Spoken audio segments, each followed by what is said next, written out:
ಬಿಸಿಲಿಗೆ ಬೀದರ್ನಲ್ಲಿ 20 ವರ್ಷದ ಯುವಕನೊಬ್ಬ ಸಾವನ್ನಪ್ಪಿರುವಂತ ಘಟನೆ ನಡೆದಿದೆ.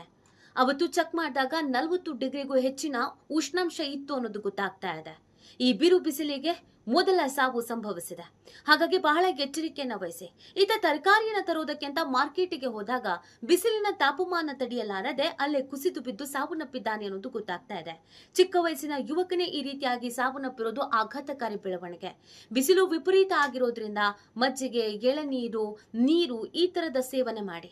ನೀವು ಮಾರುಕಟ್ಟೆಗೆ ಅಥವಾ ಅಗತ್ಯವಾದಂತ ಕೆಲಸಕ್ಕಾಗಿ ಹೊರಗೆ ಹೋಗ್ಲೇಬೇಕು ಅನ್ನುವಂತ ಅನಿವಾರ್ಯತೆ ಪರಿಸ್ಥಿತಿ ಇದ್ರೆ ಮಾತ್ರ ಹೋಗೋಕ್ಕಿಂತ ಮುಂಚೆ ಛತ್ರಿಯನ್ನು, ಟವಲ್ ಅನ್ನು ಅಥವಾ ಟೋಪಿಯನ್ನ ತೆಗೆದುಕೊಂಡು ಹೋಗೋದನ್ನ ಮರಿಬೇಡಿ.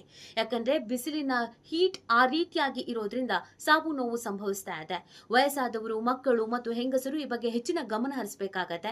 ಅನಿವಾರ್ಯ ಪರಿಸ್ಥಿತಿ ಇದ್ರೆ ಮಾತ್ರ ಮನೆಯಿಂದ ಹೊರಗಡೆ ಬನ್ನಿ, ಇಲ್ಲ ಅಂತಂದ್ರೆ ಮನೆಯಲ್ಲಿರೋದೇ ಸೂಕ್ತ. ರಾಜ್ಯದಲ್ಲೂ ಕೂಡ ಬಿಸಿಲಿಗೆ ಸಾವು ಸಂಭವಿಸಿದೆ.